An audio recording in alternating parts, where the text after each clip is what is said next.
என்னண்ணா அதுக்குள்ள வந்துட்ட? இன்னைக்கு ஈவினிங் உங்க மேனேஜருக்காக ஆபீஸ் ஸ்டாஃப்ஸ்க்குலாம் பார்ட்டி கொடுக்குறேன்னு சொன்னியே. அதெல்லாம் இருக்கட்டும். உன் பேச்சு கேட்டு நான் துளசி வீட்டுக்கு போனல, என்ன செருப்பால் அடிக்கணும். அண்ணி வீட்டுக்கு போனியா? எப்ப போன? என்ன ஆச்சு? நேத்து போனேன். பாத்தியா, நேத்து நைட்டு நாம பேசும்போது கூட நீ அதை பத்தி எதுவுமே சொல்லவே இல்ல. லவ் ப்ராசஸிங்ல இருக்கும்போது தான் என் ஹெல்ப் உனக்கு தேவைப்பட்டுச்சு. டெவலப் ஆன உடனே என்ன கழட்டி விட்ட பாத்தியா? பொதுவா லவ் அந்த உடனே ஃப்ரெண்ட்ஸ் தானே கட் பண்ணுவாங்கன்னு சொல்லுவாங்க. நீ என்னையே கட் பண்ணிட்டியேண்ணா. டெவலப்லாம் ஒன்றும் ஆகல, டெலீட் ஆயிடுச்சு. என்னண்ணா சொல்ற? நீ அண்ணி வீட்டுக்கு போய் பேசுனியே, அங்க என்ன ஆச்சு? நம்ம வீட்டுல பிரச்சனை தலைக்கு மேல போயிட்டு இருக்கு. சீக்கிரமா துளசி வீட்டுக்கு போய் பேசணும்னு சொன்ன பத்தியா? உன் பேச்சு கிட்ட நானும் அங்க போனேன். அவ அப்பனும் சித்தியும் சேர்ந்து என்ன கேவலமா பேசி அமிச்சிட்டாங்க. அண்ணி என்ன சொன்னாங்க? நான் போனப்ப அவங்க இல்ல. அதான விஷயம். அத சொல்லு. நீ அண்ணி இருக்கும்போது தானே போயிருக்கணும். பொண்ணை பார்க்க எப்படி போகணுமோ அப்படி போயிருக்கணும். அதுக்கெல்லாம் நிறைய ப்ரொசீஜர்ஸ் இருக்கு. நானும் ப்ரொசீஜரா பூ பழம் வாங்கிட்டு தான் போனேன். பூ பழம் வாங்கிட்டு போனா மட்டும் போதுமா? நீ எங்க தனியா போயிருக்க? நீ என்னையும் கூட கூட்டிட்டு போயிருக்க வேண்டியதானே? தனியா ஒரு பையன் வந்து பொண்ணு கேட்டா எந்த அப்பனுக்கு தான் கோவம் வராது? சரி விடு. அண்ணி இருக்கும்போது நம்ம போயிருந்தோம்னா இந்நேரம் சக்சஸ் ஆயிருக்கும். சரி பரவாயில்ல, அவசரப்பட்டு போயிட்ட. அதுக்காக வெக்ஸ் ஆகாத. நான் போய் அண்ணியை பார்த்து பேசுறேன், எல்லாம் சரியாயிடும். ஏய், முதல்ல நடந்தது என்னன்றது தெரிஞ்சுக்கிட்டு அப்புறமா பேசு. இன்னைக்கு துளசி என் பேங்குக்கு வந்திருந்தா. அண்ணி உன்னை பார்க்க பேங்குக்கு வந்திருந்தாங்களா? பாத்தியா, அவங்களுக்கு உன்னை ரொம்ப பிடிச்சு போச்சு. அதான் உன்னை பாக்குறதுக்காக நீ வேலை செய்யற இடத்துக்கே தேடி வந்திருக்காங்க. ஏய் அடங்கு. இன்னைக்கு அவன் பேங்குக்கு வந்து எல்லாரும் முன்னாடி அசிங்கப்படுத்திட்டு போயிட்டா. ஏன்டா அவங்க வீட்டு போய் பொண்ணு கேட்ட நாய் போச்சு. அண்ணியே அப்படி நடந்துக்கிட்டாங்க. இவ்வளவு என்ன சொல்லிங்கிற? பூசா கேக்குற மாதிரி கேக்குற? அவங்க தனியாவா வந்தாங்க? இல்ல இல்ல, அவங்க அப்பனை கூட வந்திருந்தான். அதான் பிரச்சனையே. இல்லனா அண்ணி அப்படி எல்லாம் பேசிருக்க மாட்டாங்களே. இப்பதான் எனக்கு கொஞ்சம் கொஞ்சமா புரியுது. நீ எதுக்கும் வருத்தப்படாதனா. அவங்க அப்பா அண்ணியை கூப்பிட்டு இப்படி எல்லாம் பேசுன்னு சொல்லிதான் கூட்டிட்டு வந்திருக்காரு. அதனாலதான் அண்ணி அவ்வளவு கோவமா பேசிருக்காங்க. பொதுவா அண்ணி கோவப்பட மாட்டாங்க. அது மட்டும் இல்ல, அன்னைக்கு நம்ம மேல கோவம் இருந்திருந்தா நான் அன்னைக்கு அவங்கள பார்த்து பேசினப்பவே என் கூட சண்டை போட்டிருப்பாங்கல்ல. நீ என்னையும் கூட கூட்டிட்டு போயிருக்கணும்னா தப்பு பண்ணிட்ட. சரி, நானே போய் பார்த்து பேசி எல்லாத்தையும் ஓகே பண்ணிட்டு உனக்கு ஒரு சர்ப்ரைஸ் கொடுக்கலாம் தான் நினைச்சிட்டு போனேன். கடைசியில் இந்த மாதிரி அவன் யாருக்கு தெரியும்? சரி பரவாயில்ல விடு, நீ எதுக்கும் வருத்தப்படாத. நான் அண்ணியை பார்த்து பேசி கரெக்ட் பண்ணிடுறேன். அதெல்லாம் ஒன்றும் தேவையில்லை. இனிமேல் உங்க வீட்டுக்கும் போவானா, இந்த விஷயத்தை பத்தி பேச வேணாம். எல்லாம் முடிஞ்சு போச்சு. இதுக்குதான் இந்த லவ்வுக்கு இல்ல வேணா நான் சிவனேன்னு இருந்தேன். சும்மாகிற சங்க ஊதி கத்த கதையா நீ பண்ணிட்ட. அவளையே நான் சிந்தன் வை. அவ்வளவுதான் என் வாழ்க்கை, அதோ கதி தான். அவளை முதல்ல தலை முழுகிட்டு என் வேலை என்னவோ அதை போய் பாக்குறேன். இருண்ணா, அண்ணி அந்த நேரத்துல என்ன பிரச்சனையில இருந்தாங்களோ என்னவோ. காதல்னா சும்மாவா? காதல்னா ஒரு போர்க்களம் மாதிரி. அதுல ஜெயிக்கிற வரைக்கும் ஸ்டெடியா நின்னு போராடணும். நான் தான் அண்ணியை பார்த்து பேசுறேன்னு சொல்றேன்ல, நீ அமைதியா இரு. பேச வேண்டியதுல அவளே பேசிட்டு போயிட்டா. இந்த பாரு என் போட்டோ ஆபீஸ்ல எல்லாரும் முன்னாடியே மூஞ்சில தூக்கி வச்சுட்டு போயிட்டா. இது மேல அவகிட்ட பேச வேண்டியது என்ன ஆகுது? ஆனா நீ ஒன்னு சொன்ன பத்தியா, அவ ரொம்ப அப்பாவி, ரொம்ப கஷ்டப்படுறான்னு. பார்த்தா அந்த மாதிரிலாம் எதுவும் தெரியல. நீ சொன்னதை கேட்டு நான் போய் இறக்கப்பட்டேன் பத்தியா. எல்லாம் ஏன் தப்பு தான். ஆபீஸ்ல எல்லாரும் முன்னாடி நான் அசிங்கப்பத்திட்டா. அண்ணா, நீ திடீர்னு பொண்ணு கேட்டு போனோன்னா அவங்க அப்பா கோவப்பட்டிருப்பாரு. அந்த கோவத்தை அப்படியே அண்ணி மேல திருப்பி இருப்பாரு. அண்ணி சொல்லிதான் நீ அவங்க வீட்டுக்கு பொண்ணு கேட்டு போயிருப்பேன்னு அவங்க எல்லாரும் நினைச்சிருப்பாங்க. அண்ணி யாரையும் காதலிக்கலன்னு அவங்க அப்பா கிட்ட நிரூபிக்கிறதுக்காகத்தான் இப்படி எல்லாம் பேசியிருப்பாங்க. நீ நிதானமா யோசிச்சு பாரு, உனக்கே எல்லாம் புரியும். கோவத்துல யோசிச்சா எல்லாமே குழப்பமா இருக்கும்னா. அண்ணி ரொம்ப நல்லவங்க. நியாயமா இருக்கிறவங்களுக்கு கொஞ்சம் கோவம் அதிகமா இருக்கதான் செய்யும். அதை நாம தான் பொறுத்துக்கிட்டு போகணும். எல்லா விஷயத்திலயும் அவசரப்படுற மாதிரி இந்த விஷயத்திலயும் அவசரப்படாத. ஒரு விஷயத்துல மட்டும் உறுதியாரு, என்னைக்கா இருந்தாலும் அண்ணி உனக்கு தான். நீதான் அந்த மாதிரி சொல்லிடுங்கிற. ஆனா இனிமே அந்த மாதிரி எதுவுமே நடக்காது. அவ அப்பா சொல்ற மாப்பிள்ளை தான் அவன் கல்யாணம் பண்ணிக்க போறாளாம். அவளே வாயில என்கிட்ட சொல்லிட்டா. அவங்க அப்பா சொன்ன மாப்பிள்ளையா? யார் அந்த வேலாயுதமா? வேலாயுதத்தைய கல்யாணம் பண்ணிக்க போறேன்னு சொன்னாங்க. வேற யாரா இருக்கும்? அந்த ஆள் தான் இருக்கணும். பின்ன அவங்க அப்பா என்ன அவளுக்கு இங்கிலாந்து இளவரசனை கல்யாணம் பண்ணி வைக்க போறான்? அந்த ஆளுக்கு அவனை விட்டா வேற யாரை தெரியும்? இது என்ன அக்கிரமமா இருக்கு? அந்த கல்யாணம் தான் நின்னு போச்சுல்ல, அப்புறம் எதுக்கு அந்த கிழவனுக்கே கல்யாணம் பண்ணி வைக்க நினைக்கிறாங்க? ஏய், அவ யாரை கட்டிட்டு போனா எனக்கு என்ன? அதான் என்ன வேணான்னு சொல்லிட்டால. விடு லாவண்யா. டேய் தமிழ், உனக்கு தாண்டா ஃபோன் பண்ணி சொல்லலான்னு இருந்தேன். வர்ற ஞாயிற்றுக்கிழமை காலையில 10 மணிக்கு அந்த பொண்ணை போய் பார்த்துட்டு வரதுக்கு கிளம்பணும்ப்பா. அன்னைக்கு நீ வேற எந்த வேலையும் வச்சுக்காதப்பா. புவியும் சுதாவும் கூட வரேன்னு சொல்லிட்டாங்க. பூஜாவும் லாவண்யாவும் வீட்லயே இருக்கட்டும். மங்கையை கூட்டிகிட்டு நம்ம போயிட்டு வந்துடலாம். இப்போ கல்யாணம்லாம் ஒண்ணு வேணாமா, கொஞ்ச நாள் போட்டு அப்புறம் பாத்துக்கலாமா? டேய், இந்த வயசுல கல்யாணம் பண்ணிக்காம வேற எப்பதாண்டா பண்ணிக்க போற? நான் சொல்றத கேளு. நீ வந்து அந்த பொண்ணை மட்டும் பாரு, மத்ததெல்லாம் நான் பாத்துக்கிறேன். இந்த வயசுல அப்படிதான்டா இருக்கும். நீ கல்யாணம் பண்ணிக்கிட்டேன்னா எல்லாம் சரியா போயிடும். மா தயவு செஞ்சு நிலைமை கொஞ்சம் புரிஞ்சுக்கோமா. எனக்கு நிறைய வேலை இருக்குதுமா. வேணா ஒன்று பண்ணுங்க, நீங்க எல்லாரும் போய் பொண்ணு பாருங்க. உங்களுக்கு பிடிச்சிருந்தா சொல்லுங்க, அதுக்கப்புறம் வேணா போய் பாக்குறேன். கல்யாணம் பண்ணிக்க போறவன் நீ நீ இல்ல முதல்ல பொண்ணை பார்க்கணும். நாங்க பார்த்து என்ன ஆக போகுது? பெங்களூர் வரத்துக்கு தான் வேலை இருக்கு, என்னால வர முடியாதுன்னு சொல்லி ஏமாத்திக்கிட்டு இருந்த. உனக்காக தானே அந்த பொண்ணையை இந்த ஊருக்கு கூட்டிட்டு வரேங்கிறாங்க. அப்புறம் என்ன, 1 மணி நேரம் தானே ஆக போகுது.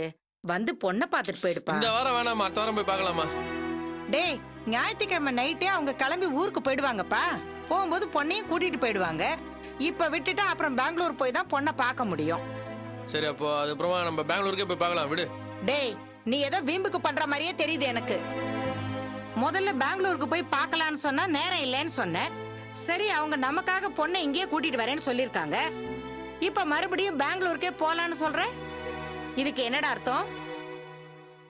உன் மனசுல என்ன இருக்குன்னு தயவு செஞ்சு என்கிட்ட சொல்லிடு. இதுக்கு மேலே எல்லார்கிட்டையும் போய் என்னால அசிங்கப்பட்டுட்டெல்லாம் நிக்க முடியாதுப்பா. உன்னால வர முடியுமா, முடியாதா? சரிம்மா, நீ சொன்னாலும் புரிஞ்சுக்க மாட்ட, நான் வரேன். அப்புறம் கடைசி நிமிஷத்துல மனசெல்லாம் மாற மாட்டேல்ல. நீ அப்படி ஏதாவது பண்ணி பொண்ணு வீட்டுக்காரங்க என்ன கேவலப்படுத்தினா கூட பரவாயில்லடா. அவங்க முகம் தெரியாதவங்க ஏதோ பேசிட்டு போறாங்கன்னு கூட விட்டுறலாம். ஆனா சுதா என்ன கேவலப்படுத்தி உண்டு இல்லேன்னு பண்ணிடுவா, பாத்துக்கோ. தள்ளு.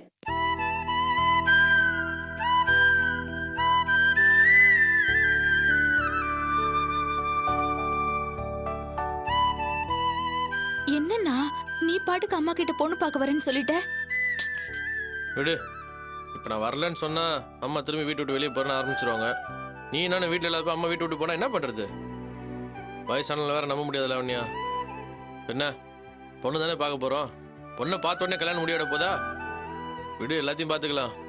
வாழ்க்கையில் நம்ம நினைக்கிறது எல்லாமே நடந்தது தான்.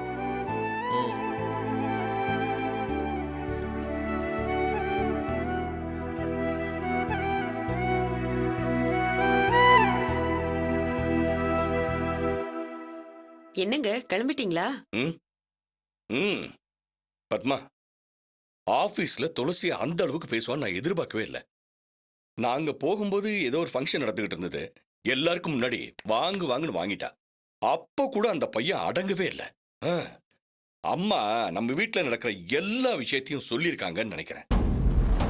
அவன் இங்கேயே உட்காந்து பார்த்த மாதிரி எல்லா விஷயத்தையும் சொல்றான். கடைசியா நான் உன்னை படிக்க வைக்கிறேன்னு வேற சொன்னான். அதுக்கு துளசி, அதெல்லாம் எங்க அப்பா பாத்துக்குவாரு, அவர் என்ன சொல்றாரோ அதை தான் நான் பண்ணுவேன்னு ஒரு போடு போட்டான். அப்புறம்தான் அவனால பேச முடியாம வாயை மூடிக்கிட்டான். பத்மா, இன்னைக்குதான் நான் ரொம்ப நிம்மதியா இருக்கேன். ரொம்ப நாளைக்கு அப்புறம் மனசு அமைதியா இருக்கு. வர வழியில துளசிய ஹோட்டலுக்கு கூட்டிட்டு போய் டிஃபன் வாங்கி கொடுத்தேன். அவ எவ்வளவு சந்தோஷப்பட்டா தெரியுமா? அது மட்டும் இல்ல, நாளைக்கு கோர்ட்ல வக்கீல் என்ன சொல்றாரோ அதை அப்படியே சொல்லுன்னு சொல்லியிருக்கேன். இனிமே துளசியால நமக்கு எந்த பிரச்சனையும் வராதுன்னு தான் நான் நினைக்கிறேன். அப்படியே நினைச்சு விட்டுற கூடாதுங்க. சூட்டோட சுட வேலாயுதம் வீட்டுக்கு போய் கல்யாண விஷயத்த பேசினோம். ஒரு வழியா அவங்க வீட்டுக்கு அவளை அனுப்பி வச்சுட்டா அப்புறம் நம்ம பிள்ளைங்க வாழ்க்கையை பத்தி நாம யோசிக்கிற வழியை பார்க்கணும்.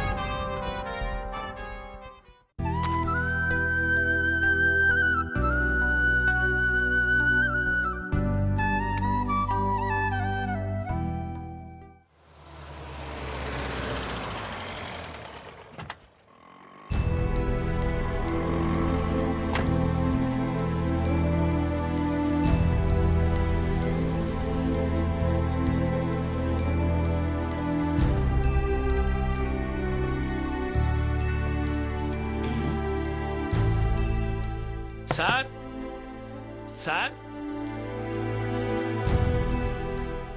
யார் நீங்க? முத்துமாணிக்கம் சார் இருக்காரா? நீங்க? நான் ஒரு பேங்க் மேனேஜர், அவரை பார்க்கணும். அப்பா உள்ளதா இருக்காரு, வாங்க.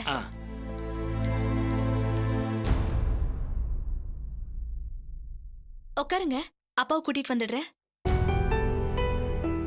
துளசி, யாரோ வந்திருக்காங்க போல இருக்கு, நான் போய் பார்த்துட்டு வந்துடுறேன். அப்பா யாரோ பேங்க் மேனேஜரா உங்களை பார்க்க வந்திருக்காரு. பேங்க் மேனேஜரா?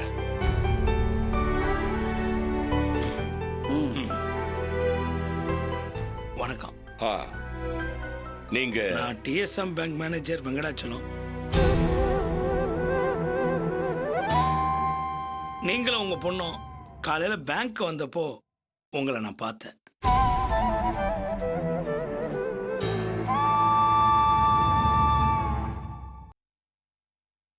உட்காருங்க.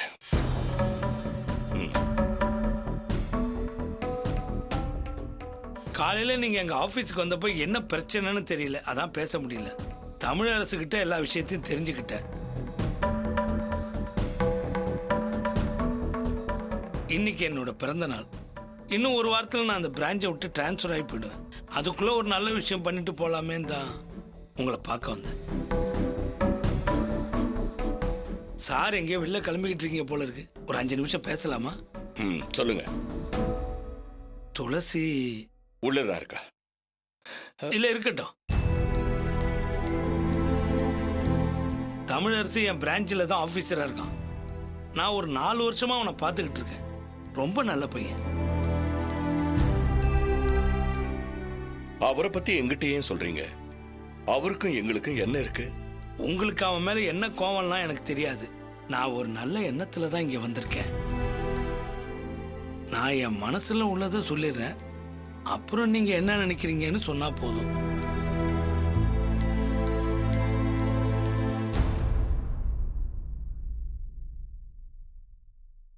முதல்ல ஒரு விஷயத்த உங்களுக்கு நான் கிளியர் பண்ணிடுறேன். தமிழரசுக்கும் உங்க பொண்ணு துளசிக்கும் இது வரைக்கும் எந்த பழக்கமும் கிடையாது. அவங்க ஒருத்தருக்கு ஒருத்தர் நேருக்கு நேர் பார்த்தது கூட கிடையாதுன்னு நினைக்கிறேன். அப்படி ஏதாவது இருந்தா தமிழரசு என்கிட்ட எல்லாத்தையும் சொல்லியிருப்பான். அவன் என்கிட்ட எதையுமே மறைச்சதில்லை. சந்தர்ப்ப சூழ்நிலை அவங்க 2 பேரையும் சேர்த்து முடிச்சு போட்டுருச்சு.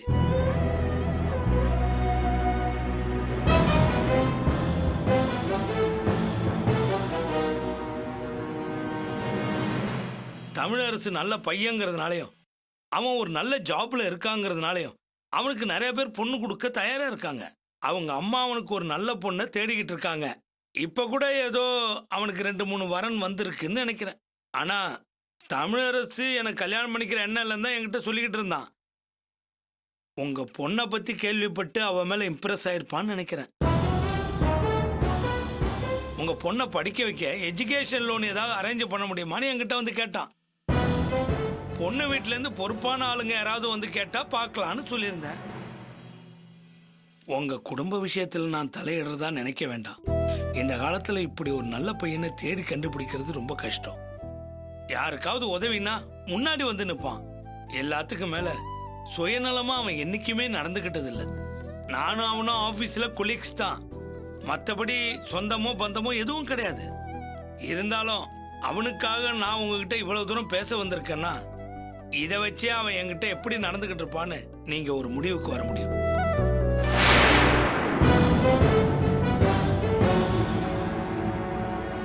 உங்க பொண்ணுக்காக வெளியில ஒரு மாப்பிள்ளையை தேடி அலையறதை விட நீங்க உங்க பொண்ணை அவனை நம்பி கொடுக்கலாம்.